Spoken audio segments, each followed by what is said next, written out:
So whenever you write a story, the storyline has to be clear, it has to be concise so you don't confuse your audience. And the reverse is also true. If the audience is confused, it's because they've forgotten the story. And that's the problem. We are America, and we've forgotten our own story.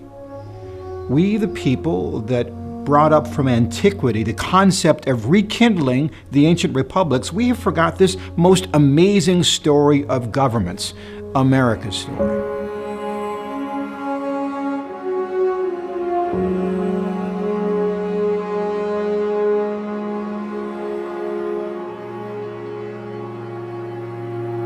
So we're coming up on a great anniversary, the 250th birthday of the country.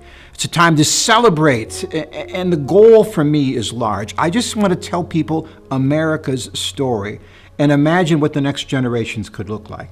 So how did I get involved? Well, it's a good story.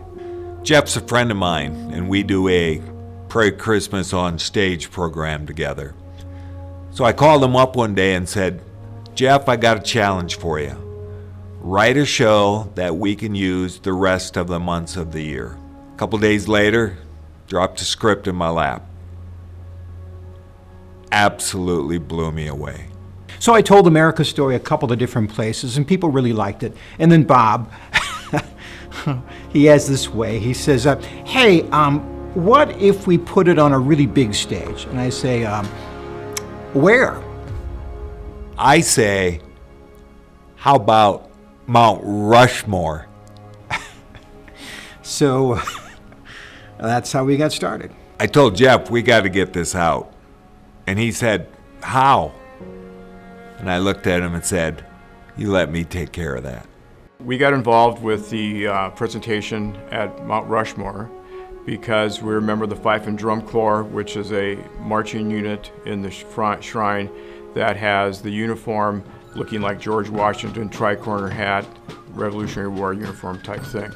And we were asked, and we got very excited about it because we thought this would be a perfect match for us to be part there at Mount Rushmore. And we liked the message that Jeff was going to bring about America. I can tell you that the Shrine Choruses were thrilled to be part of this presentation, partly because Jeff Gould is one of our members and his wife is our director, but more importantly because of the direct connection we feel to the message that he presented, particularly with relation to the fact that a number of the founding fathers were in fact also members of our fraternity. Most notably George Washington, and all 5 of the generals he had under him during the Revolutionary War were all members of the craft. So the amphitheater at Mount Rushmore is fairly large. We knew Jeff would be center stage with a video screen. We knew there'd be fife and drum. We knew there would be chanters. So all that plays into our decisions on camera placement. How many cameras, how many people to operate those cameras. Doug Lee and I sat down, we talked about it. We kind of walked the land and we knew how many cameras we had and where to place them. Do the placement the best you can and capture as many angles of the event as you can. So I asked Bob, what's this going to cost? And he says, let's not get ahead of ourselves. Oh boy. It really has become 2 stories. America's story, and the second one is our story. It's about telling this story to others, about celebrating America's 250th birthday. Have you heard about America's story? They faced opposition. We faced opposition. They started with no money. We started with no money. But that's okay, because I like a challenge. It's not a speech, it's a story. So that's how they decided to stage it. Well, I can tell you to the person, the Fife and Drum Corps was just so grateful for the opportunity to perform at the base of Mount Rushmore, but to be a part of this important story. It was something that, no one could really anticipate until you actually were a part of it. And when we were, I tell you that the guys were just all so grateful for the opportunity to be there. The weather was perfect. It could have been scorching. It was the third week of July. In South Dakota, we could have seen temperatures of over 100 degrees. However, it was cool, it was pleasant for us to accomplish what we needed to that day. The presentation you are about to see and experience, America's Story, is popular, it's powerful, it's impactful, and very entertaining. Here to tell you America's story is America's Storyteller. My good friend, and now yours, ladies and gentlemen, Jeff Gould. Thank you. Thank you. What an honor to be here today. Just look around. My goodness. Well, as Bill told you, stories are my livelihood. But they're more than just entertainment. Stories are very powerful. I was talking to a young man about 25 years old, and he was discouraged. He was talking about all the mistakes he had made in life and all the things he was bad at. And I said, wait a minute. What about the things you're good at? I started describing all the things he was talented at. And you're never described by only your mistakes. Don't possibilities have a part in that? And then I described all of the obstacles he was likely to face. And I said, and you have every ability to overcome all of those obstacles. I think you're going to have a great story. And that conversation completely changed his attitude. And see, this happens to us sometimes. As individuals, we forget our own story. It happens to groups of people. It even happens to countries. As strange as it may be, is it possible that we, the people who rekindled the concept of democracy and changed the history of the world, have forgotten our own story? So, there's no better place and time than right here and now to tell you America's story. I'll be using poems. We have songs, of course, and some facts from history. Some of the stuff you've heard and forgotten, some may be new to you, but by the time you're done, you will know and embrace and understand America's story. You see, for thousands of years, there's been something called this cycle of tyranny, and it looks like this.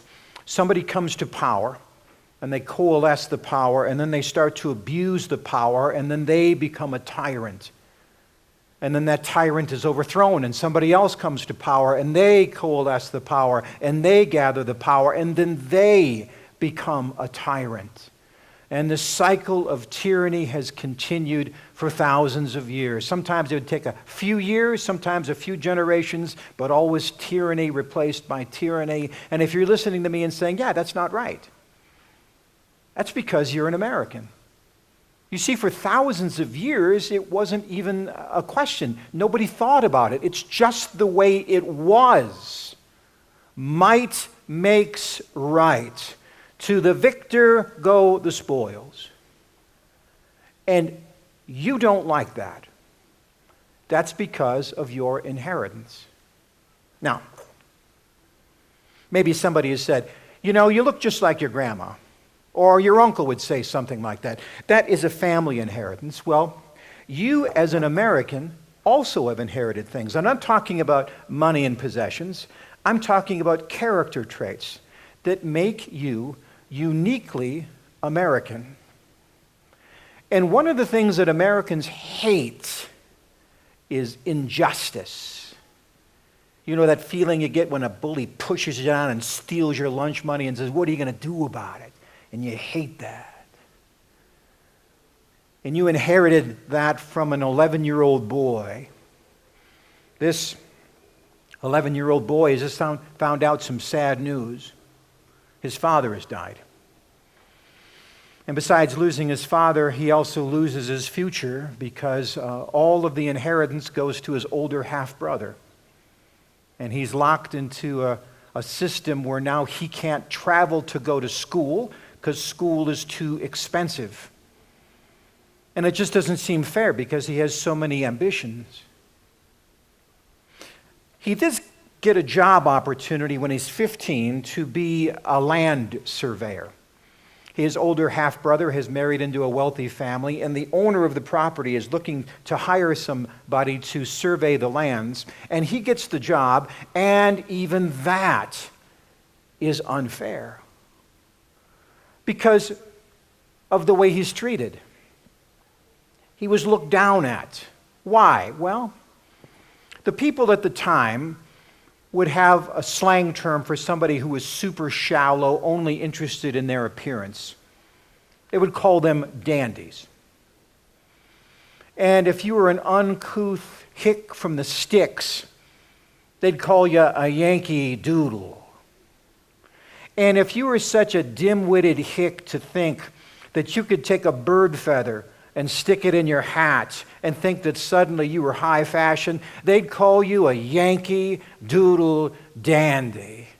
They'd sing a song about it with a nasal twang. Oh, they laughed. It was so funny and so unfair. So, he gets into farming. He reads every book he can on the subject and has some successes in this, and that is also unfair. You see, he has no choice as a farmer. He had to sell all of his products to one buyer and one buyer only.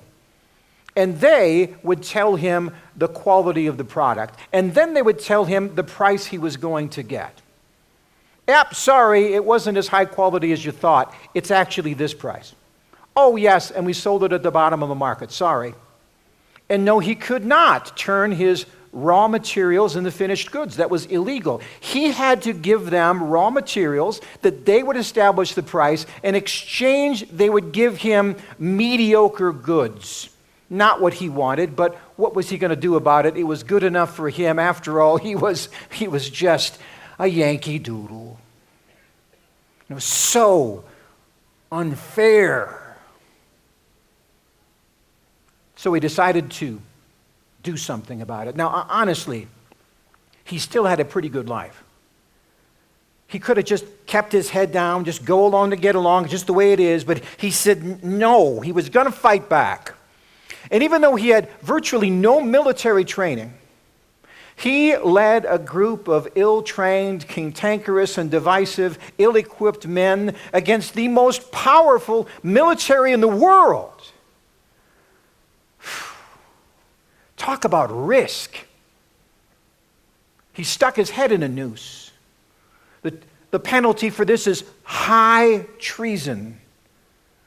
They kill you 5 times. They grab you around the neck and they drag you through the streets where people spit and throw stuff on you. Then they put you up on a gallows.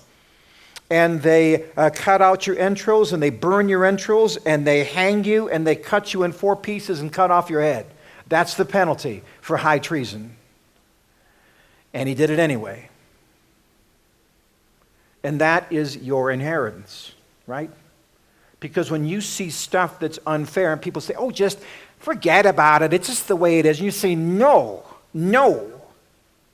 And so as a nation, we've fought against unfairness. We started with him. We moved on. We fight against for voting rights, for religious rights, for labor rights, for ethnic rights.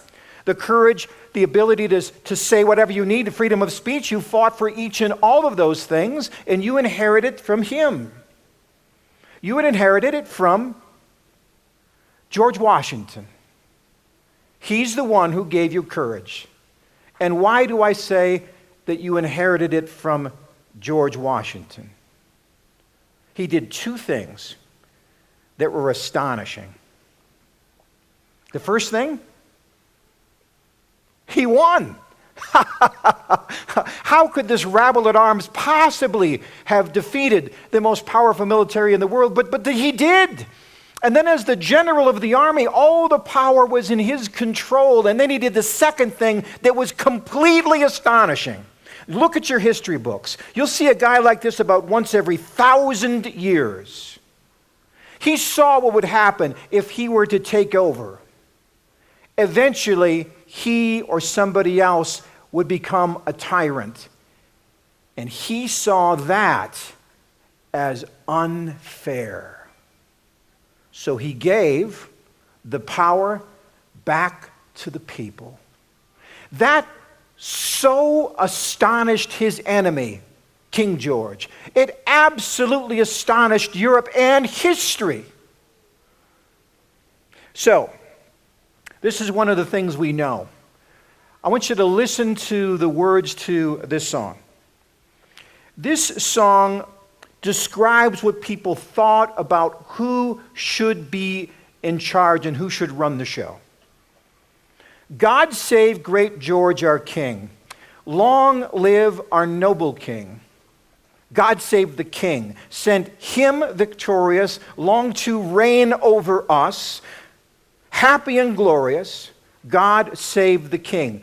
The words are all about the power coalesced on one person and belonging to one. Now, it is no coincidence that when this American experiment started, they kept the song tune and they changed the words and the complete meaning. Now, listen to the words again. I sang it a long time ago when I was a kid. I was so young, I thought that "'Tis of Thee" was one word. Now, listen as if you're hearing it for the first time. And hear how these words completely change world understanding of possible government. Hear liberty, justice, and freedom that are part of your inheritance.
One of the things I wanted to do when I was talking about the people who started this country would be to talk about them as people.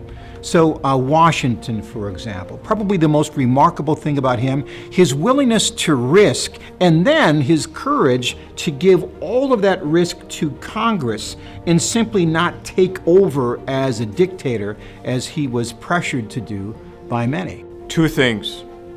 It was impactful and hope. Those are the two words I use to describe it. It was impactful in the sense as I was watching the crowd and listening to Jeff Gould talk about the stories and the attributes of these four men on the Mount Rushmore. They were moved, and some even had tears in their eyes because he was tugging at the heartstrings of America and how we got started and where we're at now. And the hope came in the fact that these attributes were things that these people in the audience could still do themselves, that would help make America great and relevant and a beacon to other countries. Here's another piece of something you've inherited: dreams. Now, some of us have big dreams to do something or make something or become something, and this young man over 250 years ago had a huge dream. He dreamed of a new form of government. Not new, ancient, okay? The elites of Europe, the intellectuals, had envisioned the possibility of reinvigorating the ancient republics of Greece and Rome. And this was seen as foolish and very dangerous thinking, because to give power to anybody less than somebody of high status would only bring you insurrection and violence. But this dreamer disagreed with that. He thought that anybody, regardless of their class, had the innate ability to set their own course and govern themselves. And not only did he see that as possible, he saw that as their right to then pursue happiness, whatever that looked like. And then this dreamer did something very, very dangerous. He wrote it down on a piece of paper, and he signed his name to it. And 55 other dreamers did the same thing. And when they did that, they stuck their heads in a noose. That's high treason, and you heard the penalty for that. But that's something about dreams that's true, isn't it? All dreams require risk. And the greater the risk, the greater the dream. And so they signed their names to this dream. The other interesting thing about dreams is that they have a life of their own. They tend to grow beyond their original boundaries. And so this dream that was set down by Thomas Jefferson and other dreamers grew and expanded into future generations. They even built a statue in the largest city's harbor. And at the base of this statue, there was this poem, "Bring me your tired, bring me your poor, bring me your huddled masses yearning to breathe free. The wretched refuse of your teeming shores, bring these, the homeless, tempest-tossed, to me. I lift my lamp beside the golden door. The light of liberty cast a dream around the world, and people all over the world heard it. And they started calling it the American dream. Now, do you understand that there is no British dream, or German dream, or French dream, or Russian dream, or Chinese dream? But there is the American dream. And it still is alive and well today. And the dream sometimes looks like this. People take great risk to come here to pursue that American dream. Some people are already here, and they dream of making this country better. And some people hear the dream in the country that they are in and strive to make their country better. Such is the power of a dream. Some of these dreamers are famous. Thomas Jefferson, Martin Luther King. Some of these are very common. Maybe you've never heard of them, but you've heard their dreams before. I was talking to a man who came here with $3 in his pocket from Greece. He said, when I got here, they said, listen, if you're hungry and if you're cold, get a job in a restaurant as a cook, and then you'll never be hungry and you'll never be cold. And when he told me that version of the story, his American dream, at that time he owned 3 restaurants. You see, the dream, the American dream, is not available everywhere. But it is available here. And you can hear it in the voices of people you meet on the street. When they speak with a heavy accent, you are listening to the accent of a dreamer who took great risk to come here. Maybe it was to pursue a dream. Maybe it was just to escape violence and persecution in their own country. But they came here, and you gave that dream to them. Out of curiosity, are there any people here who are first-generation Americans? Raise your hands. Welcome home. This is called the Shrine to Democracy. There's a man up there in an orangish shirt. I was talking to the curator, the superintendent, and she said people come here all the time just to see this image that you're looking at right now. And a man came from Romania with his family. And with great emotion, he looked at what you're seeing right now.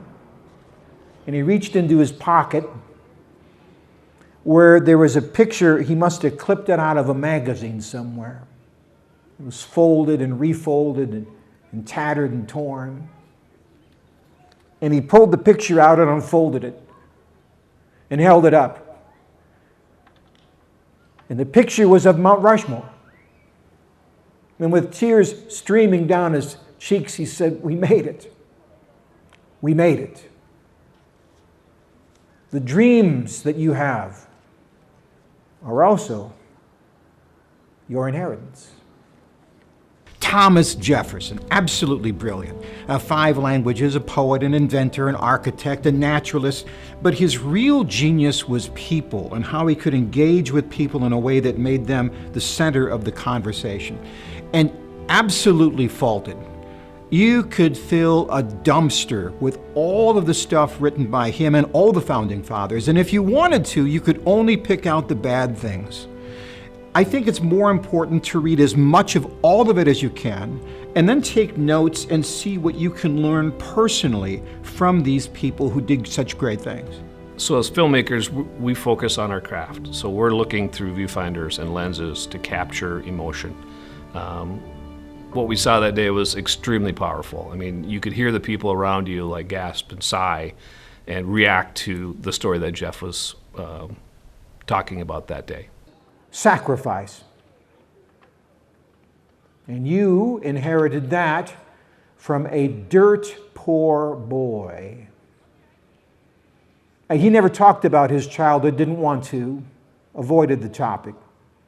It is believed that he was born on the dirt floor of a log cabin. And with great sacrifice, he did teach himself and advance himself and persevere until finally he climbed to the pinnacle of politics. And then, having achieved all of that, he sacrificed it again. He sacrificed his health, his wealth, his reputation, his safety, and his life. To the cause that this nation he loved needed to change in 2 important ways.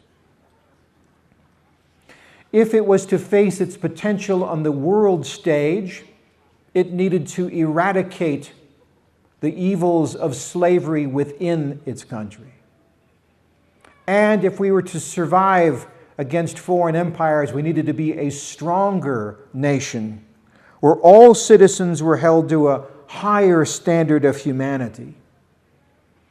And when he came into office, the common title for the president was President of these United States.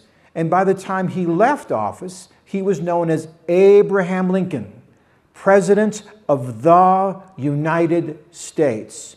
And his sacrifice is also your inheritance.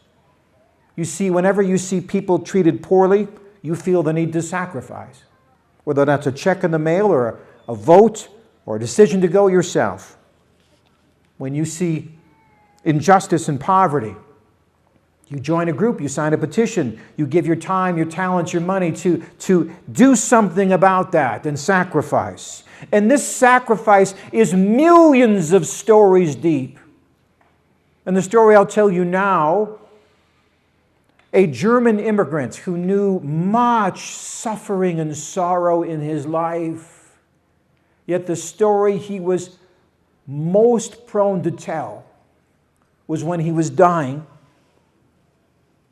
and a stranger cradled him in his arms and took his canteen and gave him a drink of water through parched and cracked lips. And that American GI and others liberated that man from concentration camps in Germany. He did not ever learn the name of that American soldier, but he never forgot the sacrifice that America made. Are there any people here who are in the military now or who have served in the military? Would you please stand, please?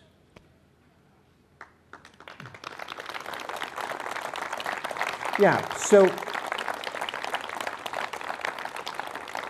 here is what we know.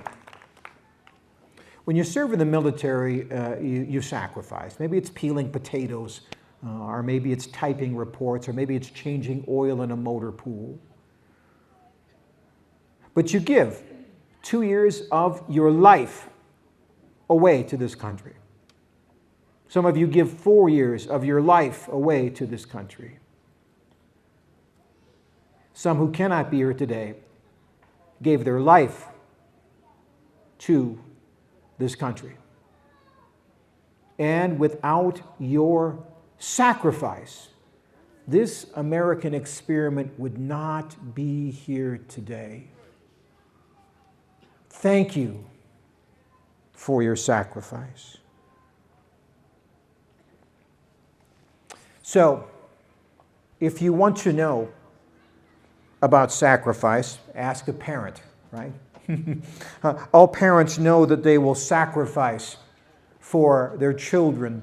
And when they do that, they love their children more, and that makes them sacrifice even more. So really interesting that veterans have a deeper level of love and sacrifice than the rest of us can understand. And if you want an example of that, ask somebody in the military why they are issued 2 dog tags. And the answer they give you will tell you the depth of their willingness to sacrifice.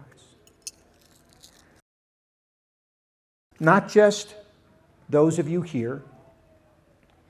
No, millions of Americans, men and women throughout the 250-odd years, have sacrificed and given their blood, sweat, tears, and it has soaked into your soul.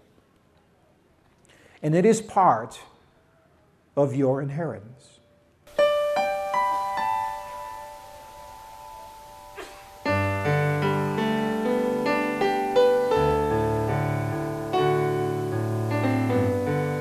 Tell my father that his son didn't run or surrender, that bore his name with pride as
Veterans really resonate with the part about sacrifice. I mean, it's true, without them, we wouldn't be here.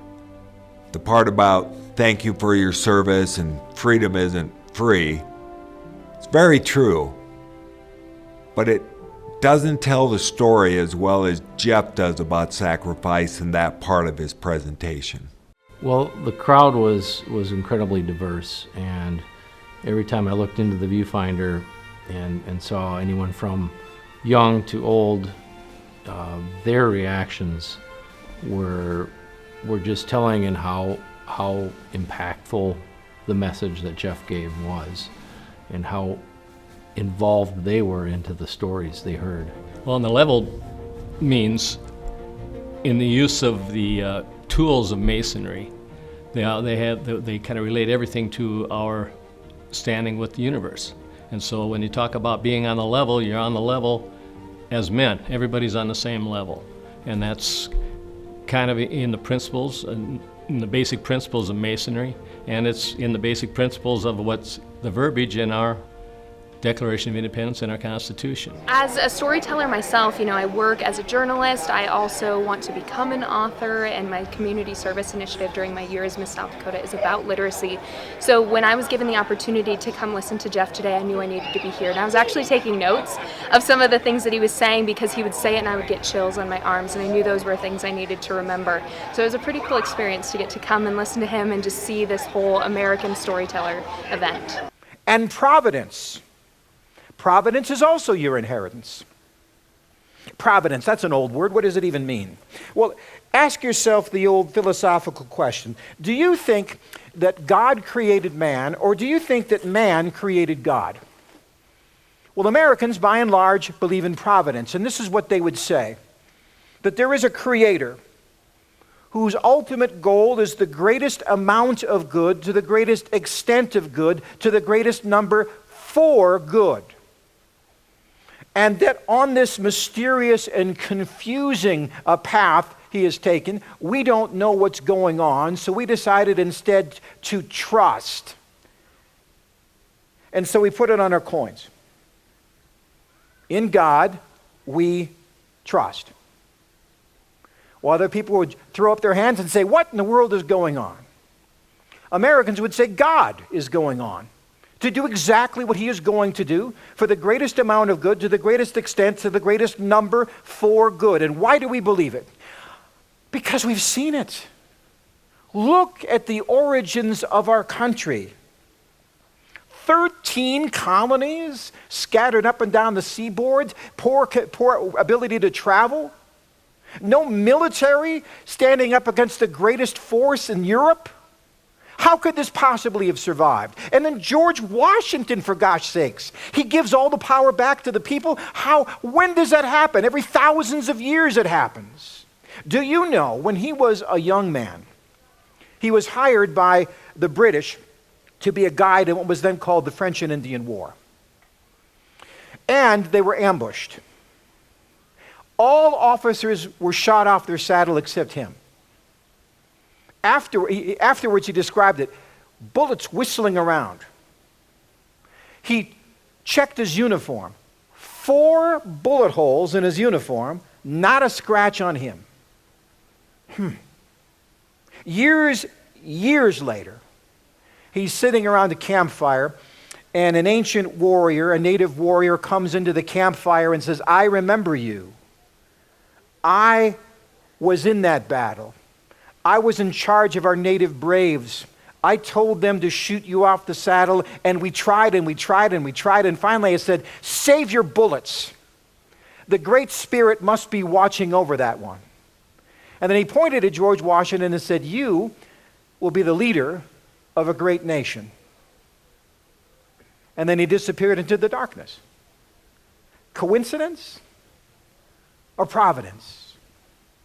You sing the national anthem, bombs bursting in air. This is describing the Battle of Fort McHenry, the Battle of Baltimore, 100 British ships firing on Fort McHenry. Here's maybe what you didn't know. They scored a direct hit. A bomb crashed through the roof of the powder magazine. And it was a dud. Those of you who understand military tactics, when you hit the powder magazine, the battle is now over for square miles. And it was a dud. Abraham Lincoln. You know that there was an assassination attempt on him as he was going to the inauguration. There was a plot against his life. And he went into a southern city with no secret service. There are plots on his life every day of his life. Everybody has guns because it's an armed city.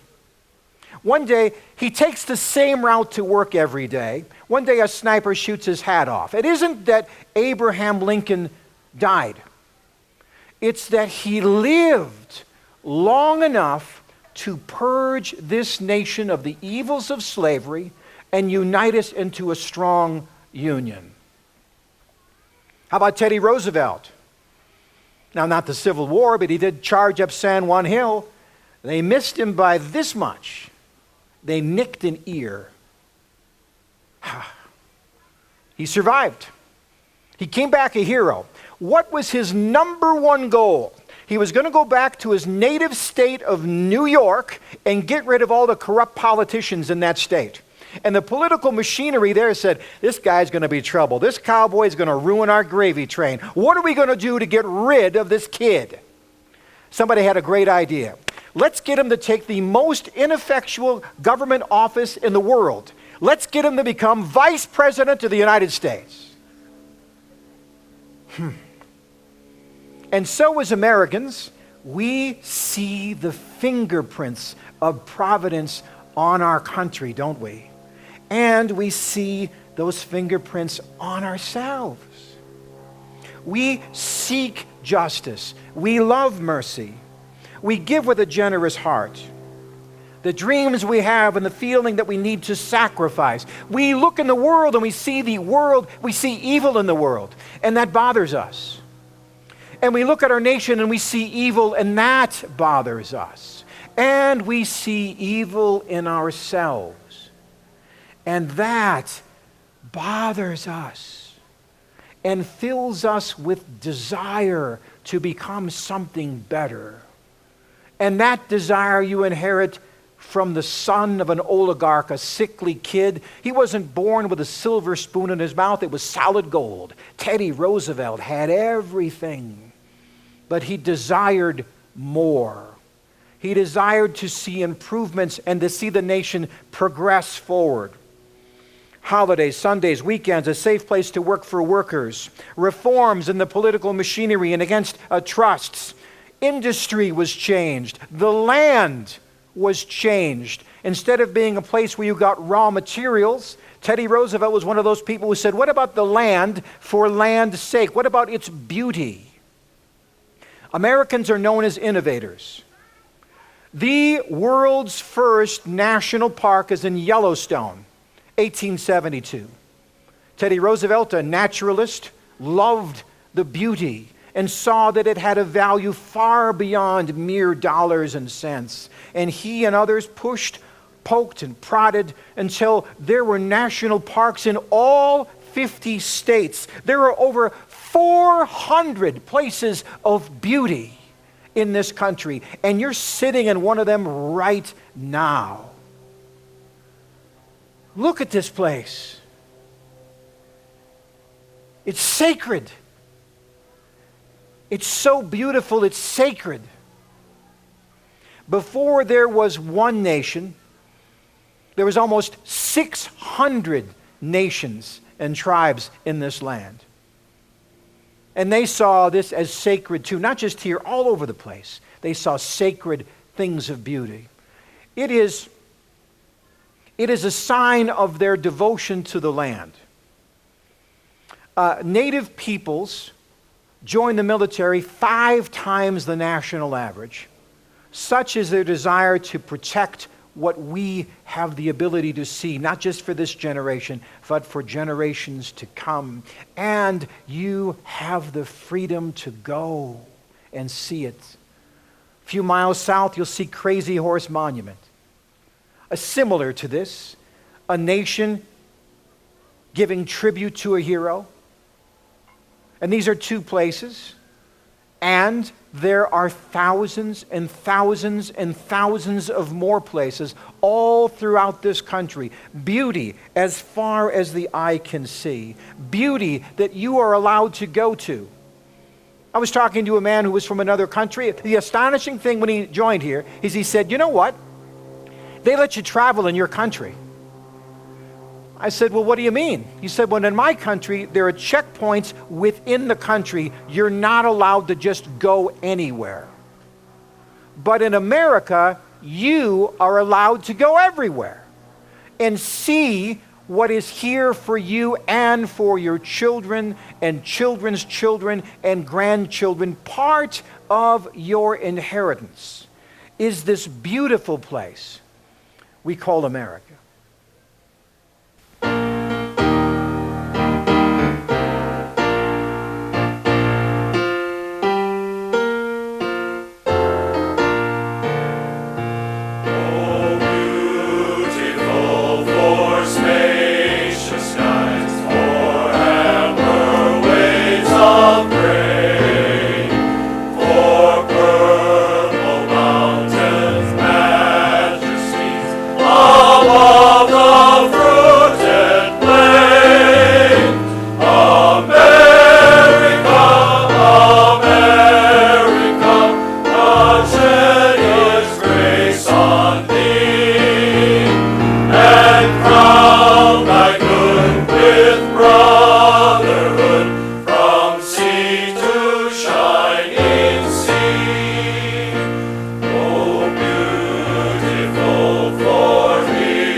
Bishop once described it, it's as if God took a slice of heaven and put it here on earth for us to enjoy.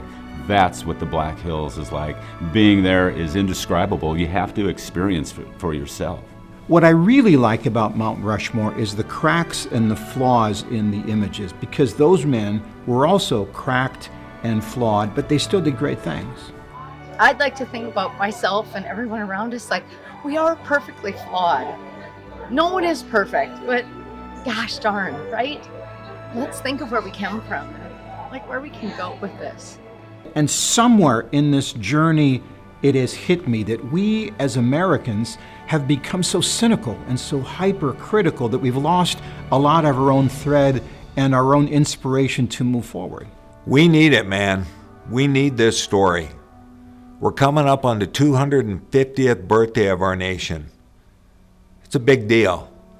Not many other nations make it this long, and no other nation has had the impact that our nation has had on the entire world. I just want to tell you one more thing that is your inheritance and part of your American story. Optimism. Stubborn optimism. When this country was first starting, I mean, the inflation was out of control, the money was worthless, the government was in hiding for its life, military powers marching up and down the seaboard, nobody to stop them.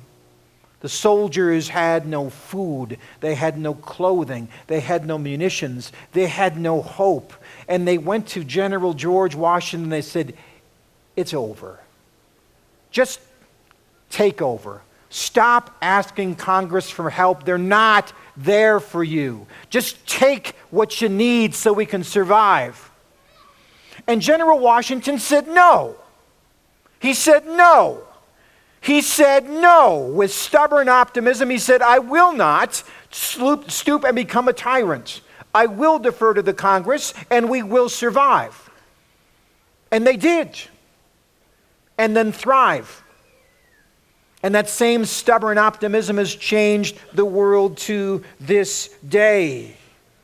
Your story continues to be a force for change. You dream, you sacrifice, you desire. You ask for if you can help. You vote, petitions, grassroots organizations, school boards, you name it. You're out there pursuing what you see as best. And when people say, oh, cut it out, forget it, quit, you smile and say, listen, I'm just starting. And you roll up your sleeves. Do you know why? Because you are just starting. So we need to work the phones, hit the streets, rule the internet. So when the semi-quincentennial hits, everyone's going to want to be a part and everyone's going to want to join the party. But like Teddy Roosevelt said in that famous arena speech, it's not the critic that counts, is it? The credit belongs to those who strive valiantly, as he said, who at the best knows at the end the triumph of high achievement, and who at the worst, if he fails, at least failed while daring greatly. So, I like the company. I've never attended a performance in my life that ended with the national anthem. Usually it's at the beginning. The excitement, the emotion, the energy, the feelings that you had in your heart after listening to America's story, you got up off your feet and you sang that national anthem like you've never sang it before. It was wonderful. And this one last story.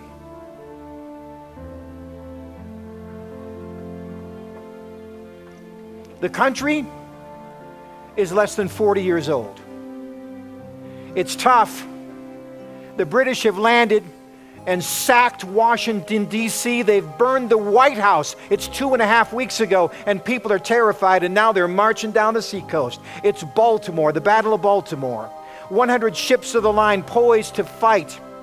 And Francis Scott Key, he's there on board one of those enemy ships trying to release one of the prisoners.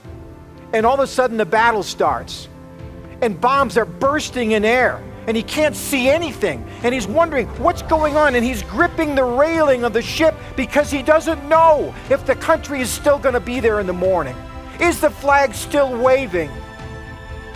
In terrible suspense, he yearns and has no impact on the result.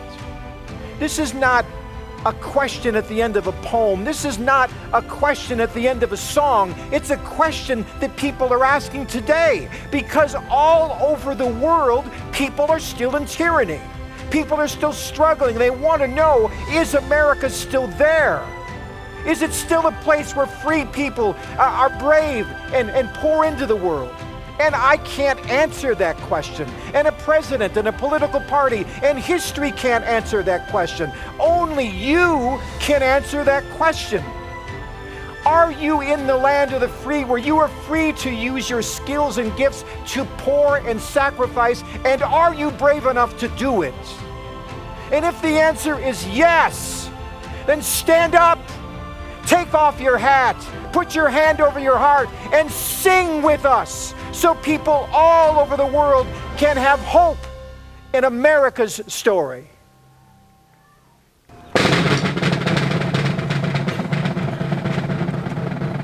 Oh, say, can you see by the dawn's early light what so proudly we hailed at the twilight's last gleaming, whose broad stripes and bright stars through the perilous fight o'er the ramparts we walked?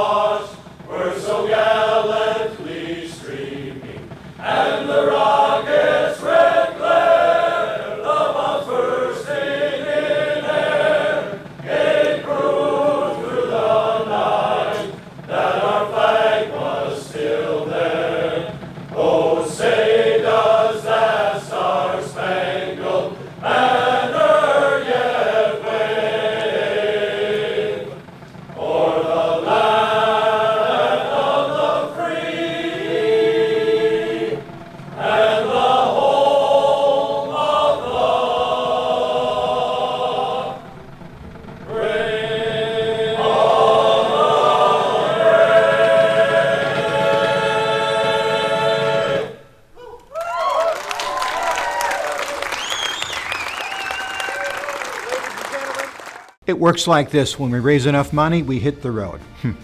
We have a 501c3 set up now. Our goal is to push this story out to schools and assemblies and fairs and conventions and YouTube until all 333 million Americans see it.